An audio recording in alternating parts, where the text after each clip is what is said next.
इमदाद जो पाकिस्तान को सैलाब में जो मिलनी चाहिए थी, जिसका अक़वाम मुत्तहिदा ने ऐलान किया था, वो बार बार ये ख़बरें आ रही हैं कि जो मेंबर ममालिक हैं, जो हमारे जो डोनर्स हैं, बहुत भी थी अक़वाम मुत्तहिदा के रेजिडेंट कोऑर्डिनेटर जुलियान हार्नेस की। उसमें भी ये बात उन्होंने जिक्र किया कि 150 मिलियन की प्लेजेस की गई मुख्तलिफ ममालिक की जानिब से, और अभी तक जो अमाउंट मौसूल हुई है उनके बकौल लेटेस्ट डेटा के मुताबिक 38.5 मिलियन डॉलर्स जो है वो सिर्फ पाकिस्तान को मौसूल है।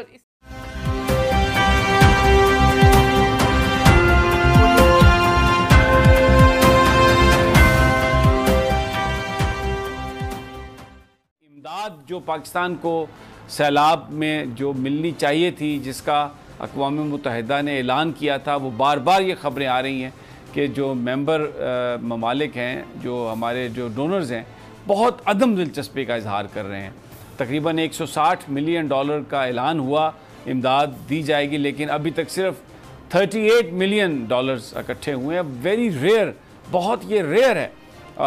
इतनी अदम दिलचस्पी क्यों खौफज़दा हैं? क्या वाकई अब ये दुनिया समझती है कि हमारे जो हुक्मरान हैं, ये जो इमदाद आएगी ये अवाम पर ख़र्च नहीं करेंगे? इस पर बात करेंगे। इमरान खान साहब आज तौसा में थे, क्या वहाँ पर हुआ, लोगों के साथ उन्होंने किस तरह से इंटरेक्शन किया, वो भी आपको बताएंगे। सोबतपुरा में नवाज शरीफ साहब गए, शहबाज शरीफ साहब गए हैं, वहाँ पर बड़े नारे होते रहे और लोगों ने बड़ा एहतजाज किया कि सिर्फ टेलीविज़न हैं, कैमरे हैं और गुफ्तगू है इमदाद की, लेकिन इमदाद मिल नहीं रही। इसके अलावा एक बड़ा अहम फार्मूला दिया इमरान खान साहब ने मुल्की सियासत में इस्तेहकाम लाने के लिए।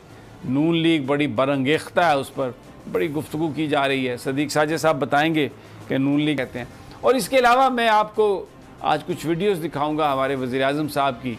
फ़ैसला आप खुद ही कर लीजिएगा कि फिर अल्लाह ताला हम सब पे रहम करे और वज़ीर-ए-आज़म साहब जो हैं, अल्लाह उन्हें भी खुश रखे। आप देख लीजिएगा कि ये जो कुछ भी वो कर रहे हैं या जिस तरीके के भी फुटेजेस हैं, वो उनको ये करना चाहिए। और क्या पाकिस्तान के वज़ीर-ए-आज़म को ऐसा होना चाहिए? तो फिर एक सवाल है बड़ा कि ये जो इंटरनेशनल इस्टेब्लिशमेंट है या कुछ और लोग जिन्होंने ऐसे शख्स को पाकिस्तान का वज़ीर-ए-आज़म बनाया, यहाँ पर हमारे ऊपर मुसल्लत किया, तो क्या उनके जहन में था और वो क्या करना चाह रहे थे? तो जो गुफ्तगू करते हैं वो, बजाय इसके कि जब आप जाते हैं किसी जगह इमदाद देने के लिए तो मरहम रखते हैं, आप कोई इस तरह की गुफ्तगू करते हैं जिससे कोई आप किसी का गम बांट लें। लेकिन मैं अभी आपको उनके कुछ क्लिप्स मैं आपको दिखाता हूँ तो आपको अंदाज़ा होएगा कि क्या वो करते हैं। शहबाज शरीफ साहब शेर पढ़ना चाहते हैं लेकिन शेर भूल जाते हैं, आता नहीं है। आइए आपको दिखाते हैं।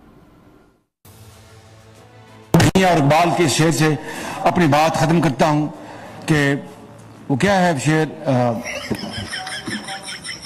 वो है ना कि अपना कि मौज है दरिया में बैरून दरिया कुछ नहीं। वो क्या है उसके पहले मसला, फर्द कायम रब्ते मिल्लत से है तन्हा कुछ नहीं। आपने समझा है शेर मेरा? अब ये मुझे बताइए, ये वज़ीर-ए-आज़म है और ये सैलाब ज़दगान की मदद के लिए ये गए हुए हैं। एक फ़नी वीडियो लगती है, मुझे लगता है पुराने ज़माने में एक होती थी फिल्म, अदाकार था बड़ा मशहूर चार्ली चैपलिन, बोलता नहीं था, हरकत और सकनात से ही लोग हंसते थे। तब फिल्म ने इतनी तरक्की नहीं की थी।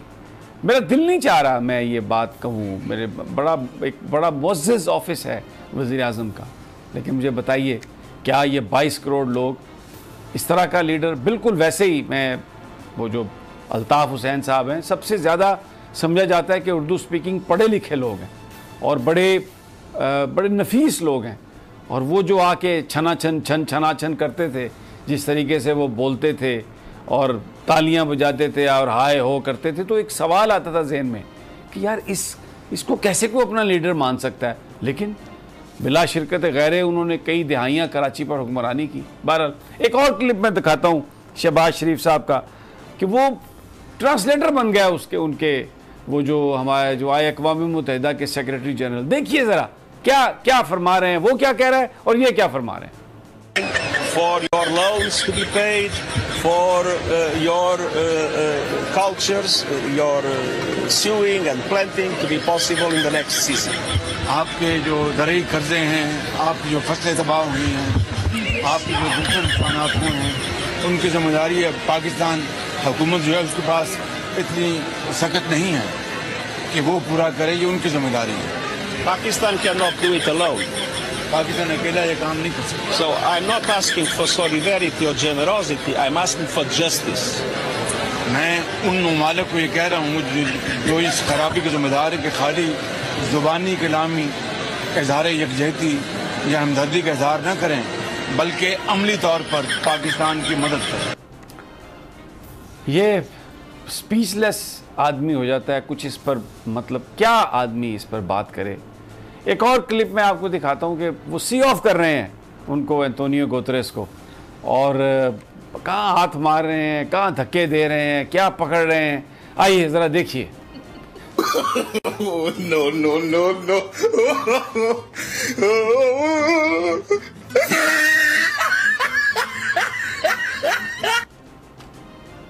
ये आप मतलब ये कोई आदाब हैं क्या? ये कोई इनको को बताता नहीं है। अभी मैं और चला सकता हूँ वीडियोज़ इनकी, जब वो टर्की गए और पता नहीं कहाँ कहाँ गए और कैसे सल्यूट मार रहे थे, क्या कर रहे थे। जो उनको बताया जाता है उसको सुनते नहीं हैं। ख़ुद वो कहते हैं कि मैं शायद बड़ा इनोवेटिव हूँ सारे इस मामले में। अफसोसनाक ये सारी सूरत है। और अब एक और इनका, मैं वो जो बड़ा उसका साइंस बयान कर रहे हैं, जैसे वो बिलावल भुट्टो ने कहा था, बारिश आता है तो पानी आता है, ज़्यादा आता है तो ज़्यादा आता है। ज़रा ये भी उन्हीं के नक्शे कदम पे चल रहे हैं या वो इनके नक्शे कदम पे चल रहे हैं, जैसा चाचू वैसा भतीजा, पता नहीं मैं क्या कहूँ। आइए सुन लें ज़रा इनको भी। ये सैलाब जो है ये दरियाई सैलाब नहीं है, ये बारिशी सैलाब है। आम तौर पर मानसून उठता है वहाँ से यानी बे ऑफ बंगाल से, खलीज बंगाल की खलीज से उठता है, फिर वो कश्मीर से होता हुआ इंडस वैली में आता है और फिर बरसता है पाकिस्तान में, और वो आता है अपना केपी में, दूसरे इलाकों में, पंजाब में, और फिर सिंध। ये जो है ये सिर्फ ये बारिशी सैलाब आया, बारिशें हुई हैं, बिल्कुल अनोखा। इससे पहले इसकी कोई मिसाल नहीं मिलती। और ये सिंध में आया है, उधर से नहीं आया कश्मीर से, ये उन सिंध से, उनसे मुल्का इलाकों से उठा, ये वहाँ पर उन्होंने तबाही मचा दी। तारीख में सबसे बड़ी बारिशें 30 साल में सिंध में हुई हैं, जहाँ पर सहरा होते थे। तो ये तबाही जो है ये नए तरीके की आई है। इसके लिए हमें मुस्तकबिल की मनसूबाबंदी करनी होगी। हमें इसके लिए जो जम जो हैं इनको छोटे डैम्स बनाने। अच्छा जी, ये क्लिप देखने से पहले मैं अक्सर सोचता था कि ये क्यों, कितना जालिम है नवाज शरीफ, बड़ा भाई है और ये शहबाज शरीफ को वज़ीर आज़म नहीं बनाने देता, क्या वजह है ये? मैं अब ये देखता हूँ ना, तो वैसे तो उन्होंने बहुत कम सही काम किए हैं अपनी ज़िंदगी में नवाज शरीफ साहब ने, लेकिन मुझे अब लगता है कि जो शहबाज साहब को इतना अरसा उन्होंने वज़ीर आज़म नहीं बनने दिया ना, क्योंकि ये इस तरह की हरकत उनके तो सामने रोज़ाना होती होंगी। वो घर में एक ही में रहते थे, आना जाना भी था। ये हमारा सवाल मेरा सिर्फ उन लोगों से है जिन्होंने इनको हमारे ऊपर मुसल्लत किया, और ये पाकिस्तान की जो इक्तिसादी सूरत हाल है उसका हल देंगे। ये 22 करोड़ लोगों का मुल्क जो एक न्यूक्लियर पावर है, उसको लीडरशिप प्रोवाइड करेंगे कि हम दुनिया में इस मुल्क को आगे लेके जाएं। कोई कंपैरिजन है इनका इमरान खान से? कोई कंपैरिजन मुझे बता दें। क्या वो विजन है, क्या वो स्टेटस है, क्या दुनिया में वो इज्जत है? और एक ये जिस तरीके की हरकत कर रहे हैं, और एक मतलब बहरहाल ये मैंने आपको दिखाया इसलिए क्योंकि जो स्टोरी है मैं अनवर अब्बास से पूछूंगा कि शायद इनकी ये गुफ्तगू है, इनकी ये जो हरकत तो सकनात है। मैं तो पहले समझता था कि सिर्फ वो एक बात से डरते हैं कि ये पैसों को टीटी लगा देते हैं, यानी आप इनको पैसे दें तो ये बहुत एक्सपर्ट हैं, इनके जो मुलाजमीन है फ़ौरन टीटी लगाएंगे, 2-4 अरब तो वैसे ही हज़म हो जाएंगे। लेकिन सिर्फ वो टीटी वाला मामला नहीं है। एक अपना अगर वकील अच्छा हो, अदालत में वो दलाइल सही अंदाज में दे तो आप मुकदमा जीत सकते हैं।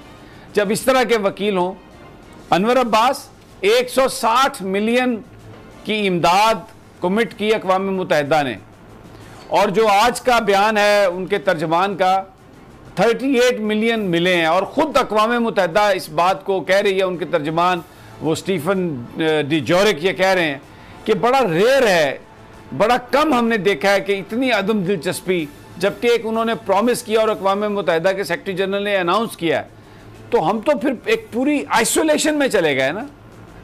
जी बिल्कुल समी साहब, सबसे पहली बात ये कि आप ये देखें कि इससे ये पता चलता है कि हुकूमत की क्रेडिबिलिटी कितनी है, शहबाज शरीफ गवर्नमेंट कितनी क्रेडिबल है दुनिया की नज़र में।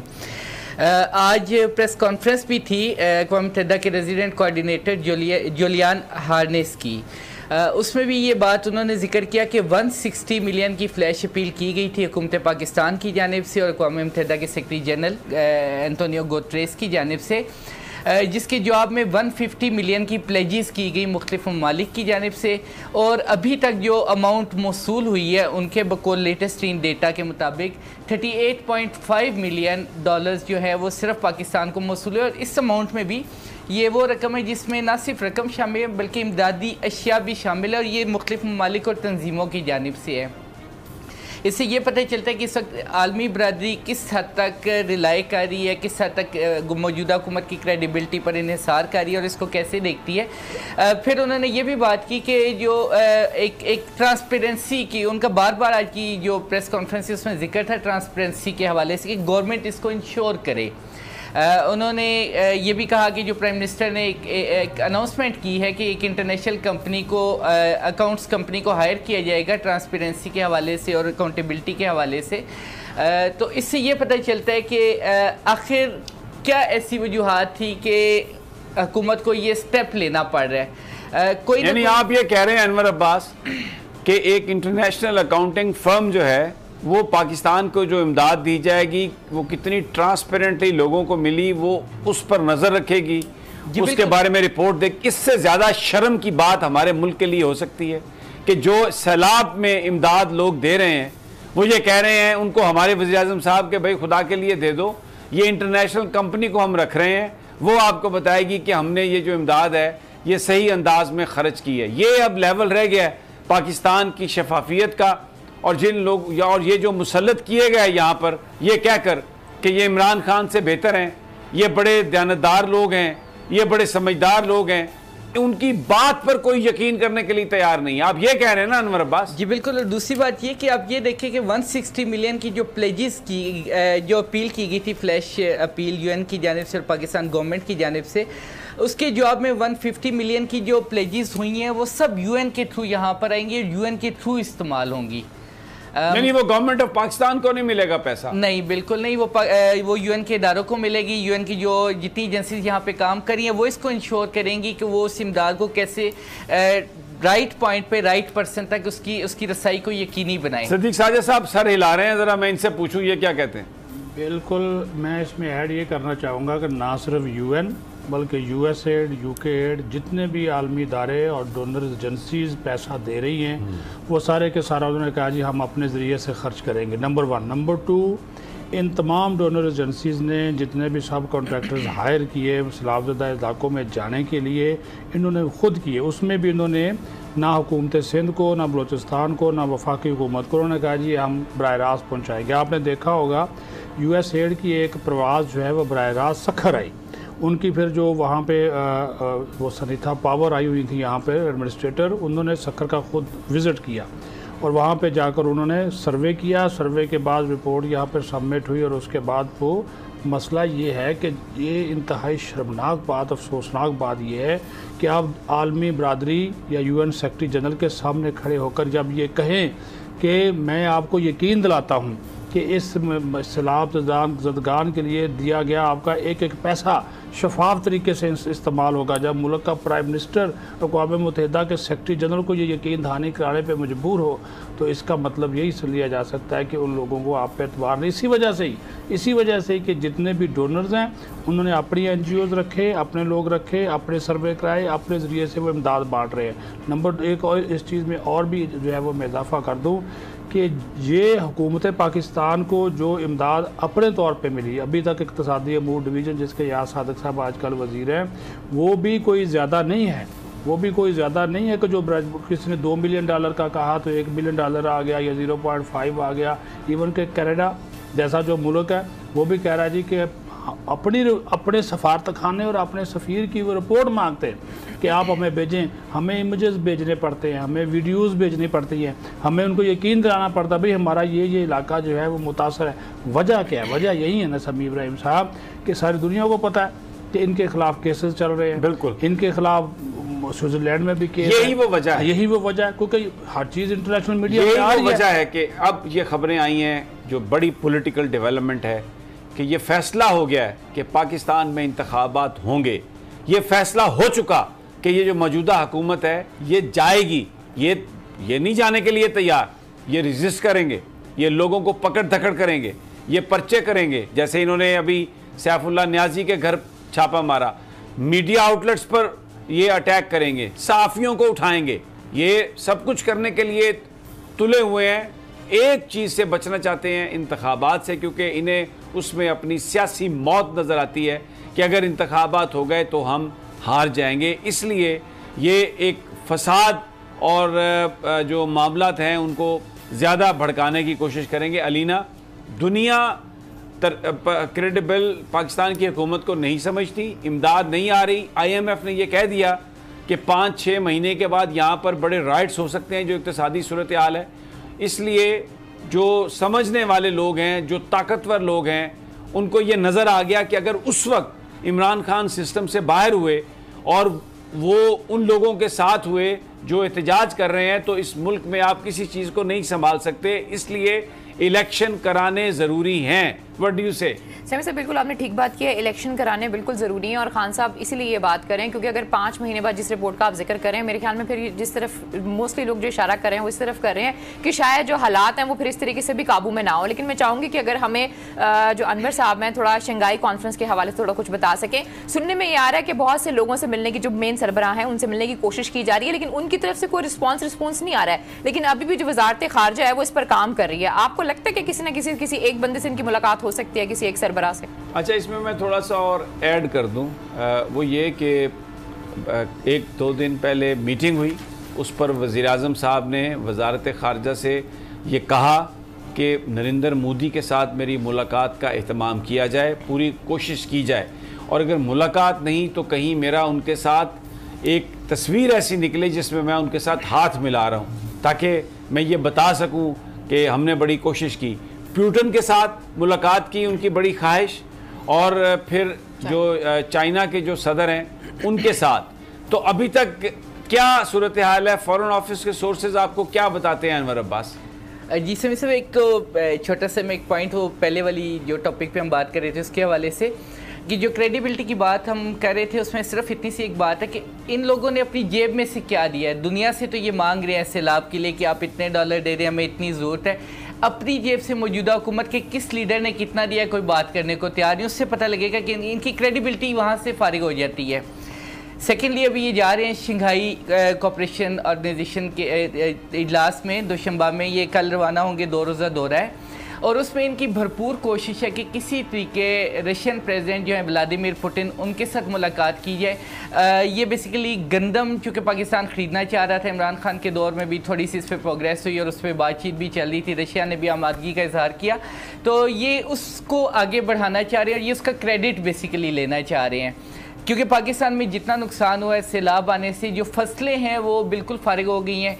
खड़ी फसलें थी, गंदम की, शुगर केन और दीगर जो अजनास थी, वो सब जो है सैलाब से तबाह हो चुकी है, और आगे आने वाले दिनों में एक बहुत बड़ा ग़ज़ाई बहरान जो है हमारा इंतज़ार कर रहा है। उसके लिए प्री एम्प्टिव गंदम जो है ये वहाँ से ख़रीदना चाह रहे हैं, और उसके लिए इनकी कोशिश है कि किसी भी तरह रशियन प्रेसिडेंट के साथ अगर इनकी 1-to-1 सीटिंग हो जाए तो इसको किसी तरीके कन्विंस करने के मूड में है कि वो राज़ी हो जाए और पाकिस्तान को गंदम दे सके। आपको लगता है, क्या कहते हैं रशियन सफारतकार, के वो फोटो ऑप में इंटरेस्टेड होंगे शहबाज शरीफ के साथ? डिपेंड करता है, क्योंकि रशिया को भी इस वक्त चूँकि यूक्रेन की जंग चल रही है तो आलमी सतह पर उससे अपने एक प्रोडक्ट को सेल करना है।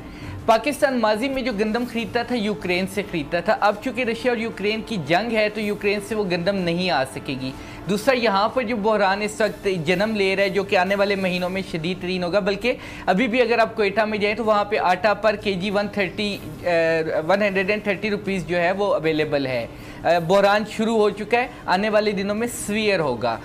इसको हैंडल करने के लिए इनकी कोशिश है कि किसी तरीके कन्विंस करें। रशियंस जो हैं वो पाकिस्तान के साथ अच्छे ताल्लुकात का एक आगाज़ हुआ, नॉर्थ स्ट्रीम गैस पाइपलाइन पे बातचीत चली। इमरान खान के दौर में इमरान खान गए रशिया में, रशिया के साथ एक अच्छा एक बॉन्ड उन्होंने स्टार्ट किया। तो रशिया इसको आगे लेके चलना चाह रहा है। रशिया की शहबाज शरीफ साहब के साथ आपको लगता है वो चलेगा? वो क्रेडिबिलिटी शहबाज शरीफ साहब की है, जबकि सबसे बड़े जो इस वक्त पॉलिटिकल लीडर हैं वो तो इमरान खान साहब हैं, और इमरान खान साहब शहबाज शरीफ साहब के हवाले पे हवाले के एक इल्ज़ाम लगाते हैं कि ये फंडेड बाय अमेरिका। तो आपको लगता है कि वो इस तरह इनको सपोर्ट करेंगे और सारी चीज़ें होंगी जिस तरफ आप इशारा कर रहे हैं? असल नो डाउट क्रेडिबिलिटी मौजूदा हुकूमत की ज़्यादा अच्छी नहीं है, लेकिन इस वक्त जो आलमी सतह पे ये है कि रशिया पाकिस्तान के साथ ताल्लुकात बेहतर करना चाह रहा है। वो अगर शहबाज शरीफ साहब को पसंद नहीं भी करता तो वो पाकिस्तान के साथ एक डील करने के मूड में। और अच्छा है कि अगर अल्लाह करे ये ऐसा हो जाए तो मसला शहबाज शरीफ साहब के चेहरे का या उनके फेस का नहीं है। सस्ती गंदम आएगी तो गरीब आदमी को मिलेगी, पूरे पाकिस्तान को फ़ायदा होगा। तो इसलिए बावजूद उनकी हमाकतों के या जो वो करते फिर रहे हैं, पाकिस्तानी दुआ गो हैं कि अल्लाह करे कि रूस से अगर कोई कोशिश कर रहा है सस्ती गंदम लेने की पाकिस्तान में तो खुदा उसको कामयाबी दे। यहाँ पर एक छोटा सा वक्त